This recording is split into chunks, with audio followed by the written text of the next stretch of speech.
Hey guys, Mr.J01 here, and today I'm going to present the record for longest mini lightning chain, or sonoma, depending what you want to call it.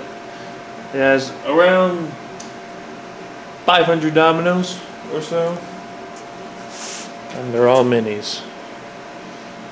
Ready to topple it? I know I am. Let's go. Here we go.